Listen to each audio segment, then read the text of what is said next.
कोविड-19 की second wave के बाद में ये फर्स्ट वीडियो जो टेक्स्ट बुक का है, लेकिन इस बार हमारा कोर्स चूंकि चेंज हुआ है, national council of educational research and training के अंतर्गत जो अपने माध्यमिक शिक्षा बोर्ड के अंतर्गत जो पुस्तकें चलती हैं, बुक्स चलती हैं, उसमें सेकेंडरी का और 12th का इस बार कोर्स चेंज हुआ है। तो उसमें हमारी 10th के अंदर यानी सेकेंडरी कक्षाओं में जो बुक चलेंगी वो फर्स्ट बुक है फर्स्ट फ्लाइट, ये मेन बुक है, और सेकंड बुक यानी जो सप्लीमेंट्री बुक है वो फुटप्रिंट विदाउट फीट। तो फर्स्ट फ्लाइट ये है और जो सेकंड बुक है फुटप्रिंट विदाउट फीट वो ये है।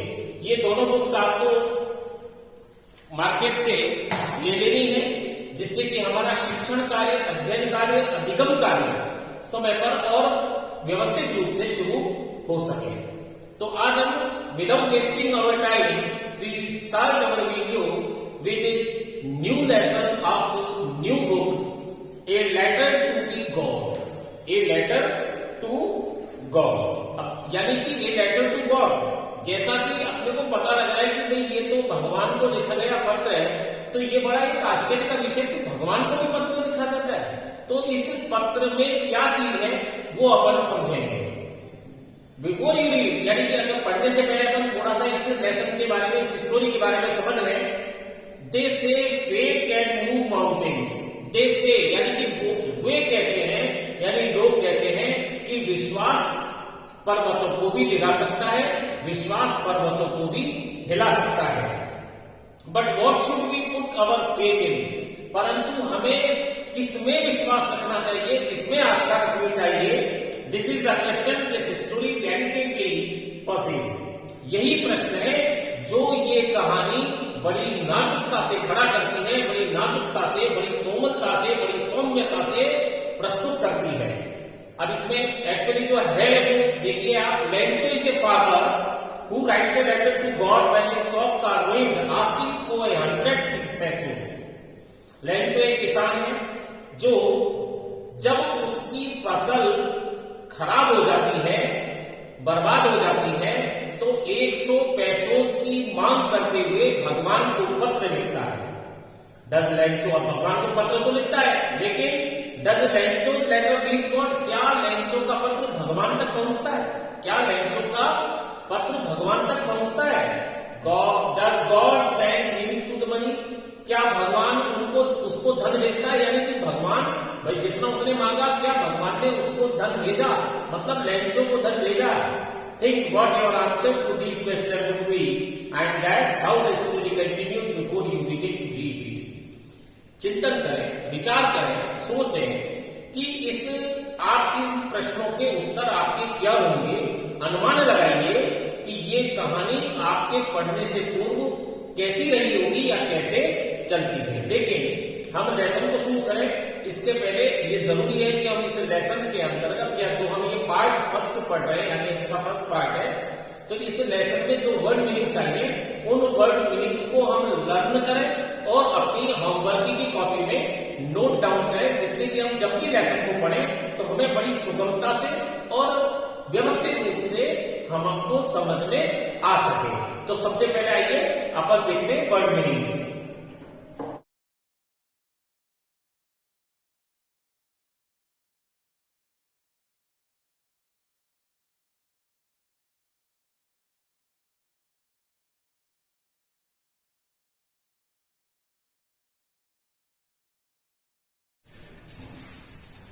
तो स्टार्ट अवर लेसन।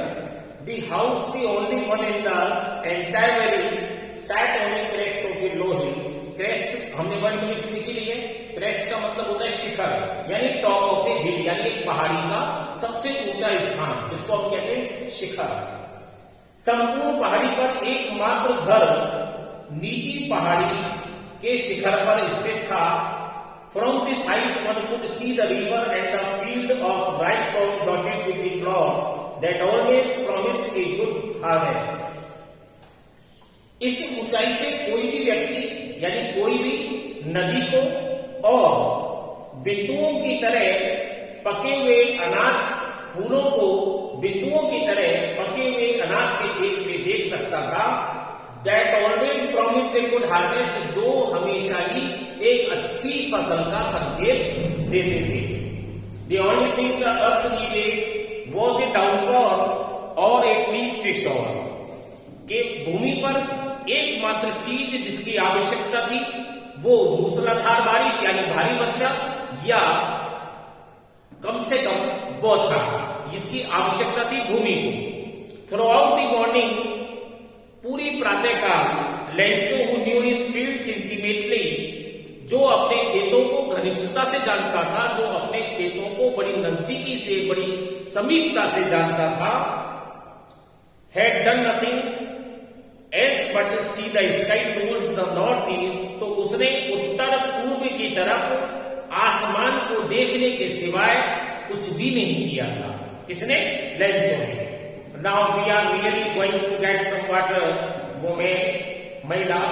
अब वास्तव में हम कुछ पानी प्राप्त करने वाले हैं, कुछ पानी प्राप्त करने जा रहे हैं। इसका मतलब कुछ पानी प्राप्त करने वाले हैं, या पानी से मतलब बारिश से है। The woman who was preparing supper replied, "Yes, God willing." महिला जो रात्रि का भोजन तैयार कर रही थी, उत्तर दिया, हाँ, God willing, यानी भगवान चाहेंगे। The older boys were working in the field while the smaller ones were playing near the house until the woman called to them all, "Come food dinner." बड़े जो बच्चे थे वो खेतों में काम कर रहे थे, जबकि नन्हे मुन्ने घर के पास खेल रहे थे, जब तक कि महिला ने उन सभी को नहीं पुकारा कि भोजन के लिए आओ। It was during the meal, ये भोजन का ही समय था। That just as Lencho had predicted, ठीक जैसा कि लेंचो ने भविष्यवाणी की थी, जैसा कि लेंचो ने पूर्वानुमान लगाया था, big drops of rain began to fall, बारिश की बड़ी बड़ी बूंदें गिरने लगी। In the north east huge mountains of clouds could be seen approaching, उत्तर पूर्व से बादलों के विशाल पर्वत आते हुए देखे जा सकते थे।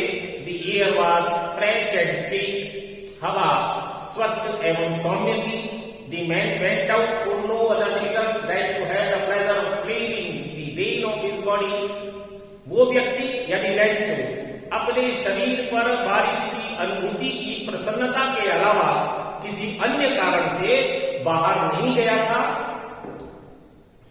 And when he return he explain, और जब वो लौटा तो उसने विस्मय से कहा, आश्चर्यपूर्वक कहा, these aren't raindrops falling from the sky, these aren't raindrops falling from the sky, ये आसमान से पानी की बूंदें नहीं गिर रही है, they are new coins, वे एक नए सिक्के हैं। The big drops are 10 Saint की से, बड़े बूंदे हैं वो 10 सेंट के हैं। And the little ones are 5, और छोटे वाले 5 के। With a satisfied expression, he regarded the field of ripe corn with its flowers wrapped in a curtain of rain. एक संतुष्ट भाव के साथ उसने माना कि इस the field of ripe corn with its flower, की पका हुआ अनाज अपने फूलों सहित बारिश के चादर में लिपट गया।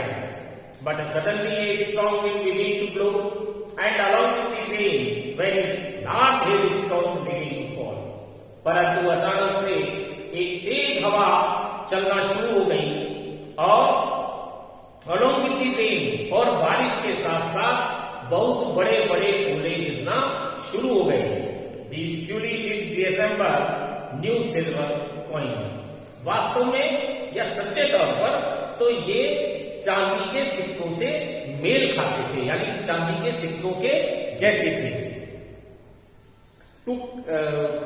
Silver coins, the boys exposing themselves to the rain ran out to collect the frozen pearls. जो बालक बारिश में स्वयं को उजागर कर रहे थे, यानी कि स्नान करने के लिए बाहर निकले हुए थे, वो जमे हुए मोतियों को यानी कि ओलों को इकट्ठा करने के लिए दौड़ पड़े। It's really getting bad now, explain the man, उस व्यक्ति ने विस्मय से कहा, यानी लेंचो ने विस्मय से कहा, it's really getting bad now, कि अब तो वास्तव में बुरा हो रहा है। I hope it passes quickly, मैं आशा करता हूं कि यह जल्दी से गुजर जाएगा। It did not pass quickly, यदि it did not pass quickly, लेकिन वो जल्दी से नहीं गुजरा। For an hour the hail rain on the house, the garden, the hillside, the cornfield, on the whole world. 1 घंटे तक ओलावृष्टि घरों पर, बगीचों में, पहाड़ी क्षेत्रों में, धान के खेतों में और संपूर्ण घाटी में हुई। The field was white as if covered with salt. खेत इस प्रकार से सफेद हो गए मानो कि नमक से ढके हों। Not a leaf remained on the trees, वृक्ष पर एक भी पत्ती नहीं बची। The corn was totally destroyed, अनाज पूरी तरह से नष्ट हो गया, बर्बाद हो गया।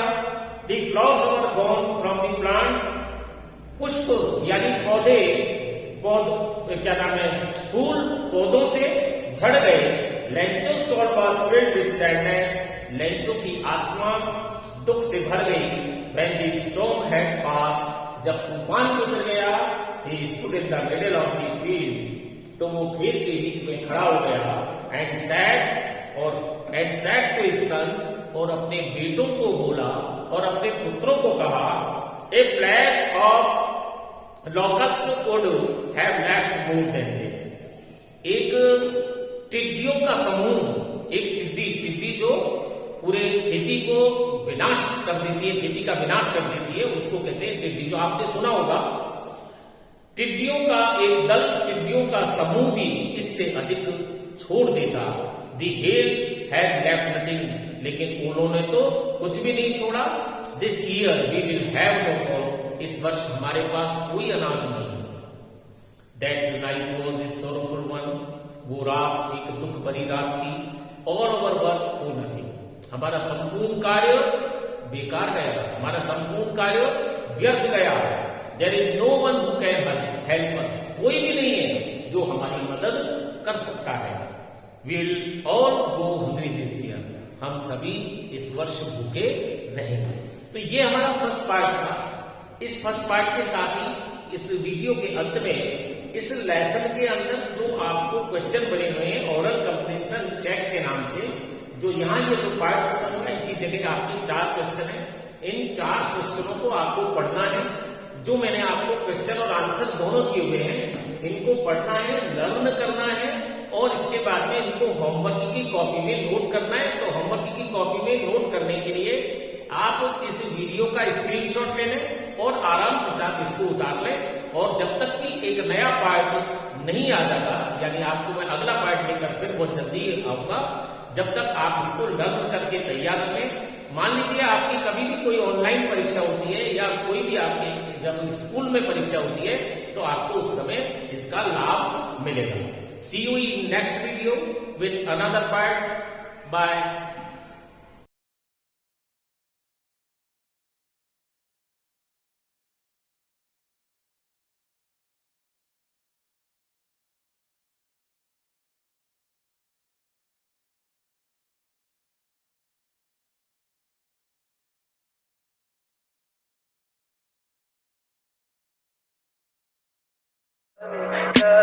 Tell me pretty lies, look me in the face. Tell me that you love me, even if